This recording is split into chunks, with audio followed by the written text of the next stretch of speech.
भंडारा जिले के वर्ठी में एक युवक ने इमरजेंसी मोबाइल ऐप बनाया है।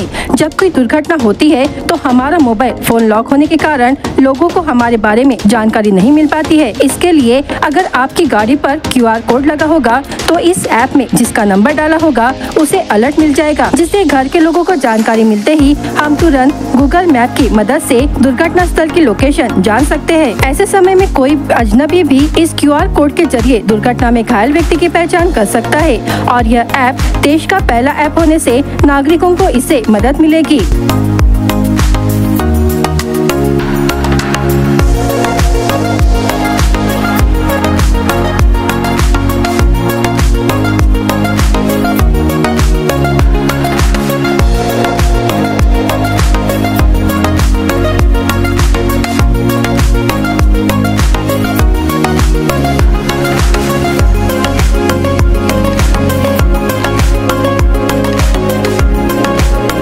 संकल्पना असं आहे की बरेचदा आपण जात असतो। मी एकदा जात होतो आणि माझा स्वतःच ऍक्सिडेंट झाल्यानंतर कळलं की लोक आपल्याला मदत करायला खूप मागे पुढे बघतात आणि बरं देवाच्या कृपेने त्यावेळेस मी बसवलो। त्यात मी सॉफ्टवेअर इंजिनियर असल्यामुळे मग मला असं वाटलं की आपण काहीतरी असं करावं की जरी कोणी नसलं तर आपण त्या घटनेची माहिती आपल्या परिवाराला मिळाली आहे आणि मग त्याच्यामध्ये जर काही कोणी इच्छुक असेल तर त्याला मी जर बोलू नाही शकलं तर माझ्या परिवाराबद्दल, माझ्या आई वडिला, माझ्या बायकोबद्दल त्यांचे जे ऍटलिस्ट प्राथमिक जे कॉन्टॅक्ट आहेत ते कसे मिळणार। तर या संदर्भामध्ये आम्ही याच्यावरती रिसर्च केलं, बरेच टेक्नॉलॉजी बघितले, फॉरेन मध्ये कसं टेक्नॉलॉजी वापरल्या जातात ते बघितले। मग त्यातला एक तोडगा आम्ही काढून जे सोपी पद्धतीने आपल्या नागरिकांना कसं, इव्हन गावातला सुद्धा नागरिक त्याला कसं मदत करता येईल यातलं तोडगा काढून एक सॉफ्टवेअर आम्ही बनवला। मागच्या 3 वर्षापासून आम्ही वर्क करत आहे। आज मला संधी मिळाली माझ्या गावामध्ये आणि भंडारा जिल्ह्यातून आम्ही आमच्या गावामधून वर्ठी या गावामधून आम्ही याला सुरुवात करत आहे। येणाऱ्या काळामध्ये संपूर्ण भंडाऱ्यामध्ये आम्ही हे इमर्जन्सी हेल्प कार्ड देऊ आणि कारण आपण बघतोय की आज बरेच कारणास्तव रोडावरती अपघात होतात। त्या अपघातामुळे बरेच जीव जातात, बरेचदा गोल्डन आवर्स मध्ये त्यांना ती मदत मिळत नाही, त्यांचे संपर्क होत नाही आणि बरेचदा असं असते की आपले जे मुलं असतात, माझ्यासारखी जे तरुण पिढी आहे ते शहरामध्ये जातात, शहरामध्ये सुद्धा अपघात होते। अपघात झाल्यानंतर ते नेमकं त्यांचे आई वडील कोण आहे, त्यांचे भाऊ मित्र कोण आहेत हे कळायला खूप कठीण होऊन जातो आणि तोपर्यंत मेडिकल फॅसिलिटी सुद्धा त्यांना मिळत नाही। कारण तुम्हाला माहिती आहे जिथपर्यंत त्याचे आई वडील कोण आहेत ते कळत नाही तिथपर्यंत मेडिकल हॉस्पिटलमध्ये सुद्धा ट्रीटमेंट होत नाही आणि या ट्रीटमेंटशी वंचित राहतात। अशा प्रकारे मला ही संकल्पना आली आणि यावरती आम्ही काम केलंय आणि एंड ऑफ द डे एक फायनल प्रोडक्ट म्हणून आम्ही एक इमर्जन्सी हेल्प ॲप खूपच सोपं पद्धतीने इमर्जन्सी हेल्प हे जर का आपण प्ले स्टोर वरती सर्च केलं तर ती ॲप डाउनलोड होते। डाउनलोड केल्यानंतर सिंपल तुम्ही तुमच्या मोबाईल नंबरने लॉग इन करा आणि तुम्ही तुमच्या फॅमिलीचे कॉन्टॅक्ट टाका। महत्वाची गोष्ट अशी ती फॅमिली कॉन्टॅक्ट तुम्ही कधी पण बदलू शकता। उदाहरण आज मी दिल्लीला गेलं, दिल्लीला जात आहे तर मी एका दिल्लीतल्या व्यक्तीचं कॉन्टॅक्ट टाकलं, आल्यानंतर काढून घेतलं। अशा प्रकारे आपण इमर्जन्सीसाठी आपण सतर्क राहतो। बघा सतर्कता हे खूप महत्वाचं आहे आणि परत मी सांगतो की हेल्मेट याचा वापर नक्की केला पाहिजे। कार चालवता तर सीट बेल्टचा वापर करा, कारण बरेच अपघात या सॉफ्टवेअर आम्ही काढल्यानंतर आम्हाला कळलं की कशा प्रकारे अपघात होतात तर ते आपल्याच निष्काळजीमुळे असते। तर अशा प्रकारे हे ॲप आपल्याला मदत अभय नारनवर नावाचा व्यक्ती आहे वर्ठीचा, त्यानं अतिशय छान एक इमर्जन्सी हेल्प मोबाईल ॲप म्हणून चालू केलेला आहे। याचा असा आहे की आजकाल आपण बघतो की फार मोठ्या प्रमाणामध्ये अपघाताचं प्रमाण वाढलेलं आहे। अपघात झाल्यानंतर गोल्डन आवर मध्ये त्या व्यक्तीला जर मेडिकल मदत मिळाली तर त्या व्यक्तीचा प्राण वाचू शकतो। कारण अनेक वेळा असं होतं की अपघात झाल्यानंतर कोणाला कॉन्टॅक्ट करावा प्रश्न पडतो। मात्र अभयने फार चांगला ॲप केलेला आहे की ज्याच्यामध्ये 2 पद्धतीने आहे की तुम्ही ते ॲप डाउनलोड करा। ॲप डाउनलोड केल्यानंतर त्याच्यामध्ये तुमच्या कुटुंबामधील महत्वाच्या 3 व्यक्तींचे तुम्ही नंबर टाकू शकता। एक तर हे ॲप अपघात झाल्या स्वतः 30 सेकंदात ते 1 मिनिटापर्यंत स्वतः एक अलार्म देतं इमर्जन्सी ज्या कॉन्टॅक्ट नंबर आहे त्यांना। ते जर नाही गेलं तर ज्या येणाऱ्या अनोळखी व्यक्तीने त्याच्यामध्ये स्कॅनर दिलेले आहेत ते स्कॅनला जर तुम्ही स्कॅन केलं तर त्या अनोळख्या व्यक्तीच्या मोबाईलमध्ये त्या अपघात झालेल्या व्यक्तीच्या घरातील व्यक्तींचे नंबर येतात, त्यांना फोन केला की त्याला तत्काळ मदत मिळू शकते। हे फार उपयोगी ॲप आहे, सर्वात जास्तीत जास्त लोकांनी त्या ॲपचा वापर करावा ही माझ्याकडून विनंती आहे सर्व।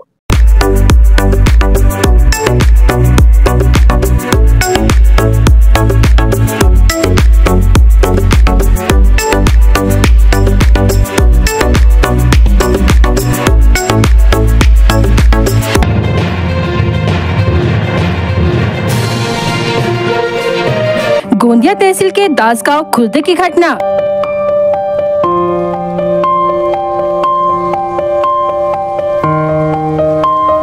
मुरुम के लिए खोदे गड्ढे में गिरकर 2 मासूम बच्चों की मौत।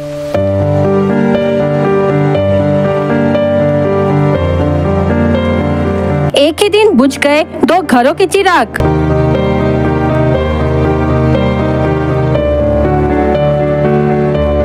गोंदिया तहसील के दासगांव में 2 स्कूली छात्र की मुरुम के लिए खोदे गए गड्ढे में भरे पानी में डूबने से दर्दनाक मौत हो गई। यह घटना मंगलवार 13 अगस्त को शाम 4 बजे के दौरान सामने आई। मृतकों के नाम दासगांव खुद निवासी आलोक भागचंद बिसेन उम्र 10 वर्ष, प्रिंस किशोर रहंगडाले उम्र 10 वर्ष बताया गया है। दोनों जिला परिषद हिंदी पूर्व माध्यमिक विद्यालय दासगांव खुर्द के 3री कक्षा के छात्र थे। जानकारी के अनुसार आलोक और प्रिंस यह दोनों स्कूल में दोपहर में भोजन के बाद शौच करने के लिए गड्ढे के पास गए थे, लेकिन वापस नहीं लौटे। स्कूल से काफी देर तक घर नहीं लौटने पर दोनों के अभिभावक बच्चों का पता लगाने उसके दोस्तों के पास गए, लेकिन कोई जानकारी नहीं मिली। इस दौरान एक पालक बच्चों को ढूंढने के लिए खदान की ओर गया और वहां उसे एक बच्चे का शव दिखा। उसे गड्ढे से बाहर निकालने के लिए पानी में उतरने पर वह शव उनके अपने बेटे का था। बाद में गाँव वालों की मदद से दूसरे बच्चे का शव गड्ढे से बाहर निकाला गया। इस घटना से संतप्त पालकों ने शिक्षकों पर लापरवाही का आरोप लगाया है। इस घटना की जानकारी मिलते ही रावणवाड़ी थानेदार वैभव पवार, पुलिस उप निरीक्षक सुनील अंबोरे ने घटनास्थल पर पहुंचकर घटना का पंचनामा किया। इस मामले में रावणवाड़ी पुलिस ने मामला दर्ज कर आगे की जांच शुरू की है। हमें ऐसी जानकारी मिली कि हमारे गांव के में जिला परिषद स्कूल में जो 2 बच्चे पढ़ते हैं, ये बच्चे एक गड्ढे में गिर करके इनकी मौत हो गई। बच्चों का नाम आलोक भागचंद बिसेन करके है और प्रिंस किशोर रहंगडाले करके 2 लड़के हैं। कितने बजे स्कूल से गए थे? पता लगा है कि कम से कम ये लोग 2 से 3 बजे के बीच में स्कूल से गायब थे। शिक्षक वगैरह भी क्या कर रहे थे? उन्होंने ढूंढने का प्रयास नहीं किया? शिक्षक तो कभी ढूंढने का किसी को प्रयास करते ही नहीं ना, कहीं के भी टीचर हो लोग। छुट्टी होने के बाद शिक्षक वगैरह बैग वगैरह कहाँ था उनका? बैग स्कूल में रखा है बोलते हैं इनका। शिक्षक वगैरह लॉक करके चले गए थे? हाँ, लॉक करके चले गए सब। कैसे क्या पता चला फिर आप लोग? उनके पालक लोग घर में, ये बच्चे घर में नहीं गए तो पालक लोगों को जो फिक्र पड़ी उनकी कि बोले हमारा बच्चा क्यों नहीं आया, तो किसी ने बताया उनको कि बोले तुम्हारा एक बच्चा वहाँ कुछ तो भी गड्ढे में कपड़ा जैसा दिख रहा है, तो देखे तो वहाँ बच्चे थे पर दोनों पड़े हुए। अच्छा, वो टॉयलेट के लिए गए थे, बोले तो स्कूल में टॉयलेट वगैरह नहीं किया? स्कूल में टॉयलेट वगैरह है, वैसे वहाँ छुट्टी की जरूरत नहीं पड़ती क्योंकि बच्चों के ऊपर न शिक्षकों का ध्यान रहता है और न किसी का कोई ध्यान रहता। कोई भी कैसे भी जाते हैं, कहीं भी आते हैं, कहीं भी आओ, कहीं भी जाओ, आराम गयाराम वाला काम चल रहा है स्कूलों में सब। क्या मांग करोगे अभी आप लोग?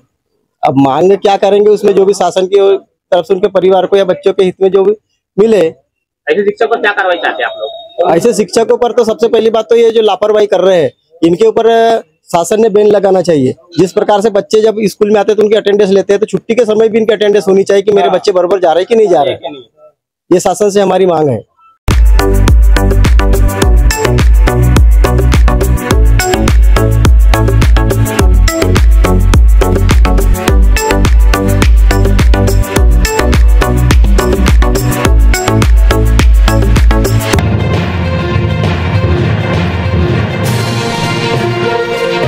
गोसेखुर्द बांध भंडारा जिले में एक महत्वाकांक्षी परियोजना के रूप में जाना जाता है, क्योंकि कल 15 अगस्त है, इसलिए गोसेखुर्द बांध पर लेजर शो का आयोजन किया गया है। बांध को तिरंगी रोशनाई से सजाया गया है। इससे रात के समय बांध में एक अलग ही आकर्षण निर्माण हो गया है।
पारंपरिक धान उत्पादनाला पर्याय म्हणून आणि शेतकऱ्यांना चांगले आर्थिक उत्पन्न मिळविण्यासाठी शिंगाडा शेती हा पर्याय असून या शेतीसाठी आवश्यक ते प्रशिक्षण शेतकऱ्यांना देण्यात येईल, त्यावरील प्रक्रिया उद्योगासाठी प्रोत्साहन देण्यात येईल, असे पालकमंत्री डॉक्टर विजयकुमार गावित यांनी सांगितले। पवनी तालुक्यातील खापरे रोड येथे बालाजी शिवरकर यांच्या शिंगाडा शेतीला त्यांनी भेट देऊन पाहणी केली। शिंगाड्याचे पीक व त्याची उपयुक्तता तसेच त्यापासून व्यावसायिक उत्पादने तयार करण्याची प्रक्रिया याबाबत त्यांनी साकोली कृषी विज्ञान केंद्राच्या वरिष्ठ वैज्ञानिक डॉक्टर उषा डोंगरवार यांच्याशी चर्चा केली। या ठिकाणी त्यांनी शेतकऱ्यांशी देखील संवाद साधला। यावेळी जिल्हाधिकारी योगेश कुंभेजकर, उपविभागीय अधिकारी गजेंद्र बालपांडे, जिल्हा कृषी अधीक्षक संगीता माने, मत्स्य उत्पादक संघाचे अध्यक्ष प्रकाश पचारे उपस्थित होते। या कार्यक्रमाचे प्रास्ताविक डॉक्टर उषा डोंगरवार यांनी केले। भंडारा जिल्हा हा नैसर्गिक साधन संपत्तीने समृद्ध आहे। या जिल्ह्यात मुबलक प्रमाणात पाणी उपलब्ध असून या पाण्यावर धानाच्या पारंपरिक शेतीशिवाय शिंगाडा उत्पादन करावे। शिंगाड्याचे पीठ हे उपवासासाठी वापरले जाते, तसेच शिंगाड्याच्या पौष्टिक घटक असल्याने त्याचे अन्न मूल्य खूप जास्त आहे। भंडाऱ्याची ओळख शिंगाड्याचा जिल्हा अशी व्हावी अशी अपेक्षा त्यांनी व्यक्त केली। त्यासाठी दर्जेदार प्रजाती या जिल्ह्यात उत्पादित करण्यात याव्यात, तसेच शेतकऱ्यांना यासाठी प्रोत्साहन देण्यात यावे। जिल्हा नियोजन समितीतून या प्रकल्पासाठी नाविन्यपूर्ण प्रयोगातून निश्चितच शेतकऱ्यांना प्रशिक्षण देण्यात येईल, तसेच त्या शिंगाड्यावरील प्रक्रिया उद्योगासाठी देखील त्यांना प्रशिक्षण व आवश्यक ते सहकार्य प्रशासनाकडून करण्यात येईल, असे देखील त्यांनी आश्वस्त केले।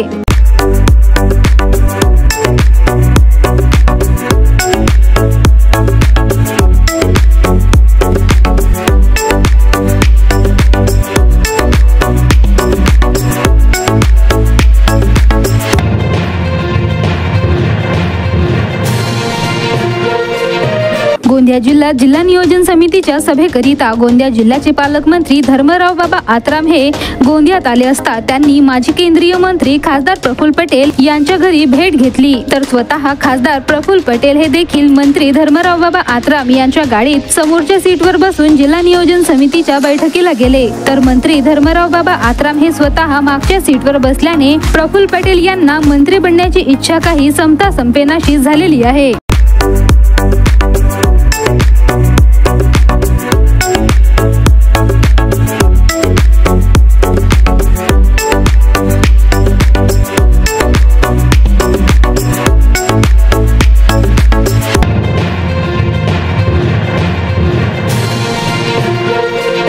कोमारा से रायपुर की ओर जाने वाले नेशनल हाईवे पर Agarwal global infratech private limited company द्वारा बनाए जा रहे उड़ान पुल एवं मार्ग पर निर्माण के दौरान ही गड्ढे होने शुरू हो गए हैं। कुछ दिनों पूर्व ही पुल की सुरक्षा दीवार के गट्टू ढह ढह कर गिर गए थे। सौभाग्यवश इस दुर्घटना में किसी प्रकार की जनहानि नहीं हुई। इस कार्य का निरीक्षण करने के लिए सांसद डॉक्टर प्रशांत पटोले भी पहुँचे एवं उन्होंने निर्माता कंपनी के अधिकारियों को फटकार लगाई। उन्होंने अधिकारियों के साथ घटनास्थल का निरीक्षण किया। उन्होंने कहा 15 दिनों में ही निर्माणाधीन पुल पर 2 दुर्घटनाएं घटित हो चुकी है। एक पुल पर तो बीच में ही गड्ढा हो गया है, इसकी गहराई से जांच कराई जाएगी। उन्होंने कहा एक और सरकार द्वारा विकास की बड़ी बड़ी बातें की जा रही है, मात्र घटिया निर्माण कार्य की ओर ध्यान नहीं दिया जा रहा है। उन्होंने जल्द से जल्द नेशनल हाईवे पर बनाए जा रहे ब्रिज के काम में सुधार नहीं किए जाने पर जन आंदोलन करने की चेतावनी दी। उन्होंने कहा कि देवरी शशिकरण घाट, डुग्गी पार, नैनपुर, मसवानी घाटी पर बनाए जा रहे नेशनल हाईवे ओवर ब्रिज के काम की तत्काल मरम्मत की जानी चाहिए। साथ ही काम उत्कृष्ट दर्जे का होना चाहिए। इस पर अब हम नजरें बनाकर रखेंगे। सांसद डॉक्टर पटोले के साथ पूर्व विधायक दिलीप बंसोड़, मधुसूदन दोनोडे, दामोदर निवारे, रोशन बडोले, दिनेश हुक्रे, विजय दुबे, डुग्गी पार की सरपंच किरण हटवार, पुष्पा खोटेले, नीना राउत, शंकर मेंढे सहित निर्माता company Agarwal global private limited के अधिकारी भी उपस्थित थे।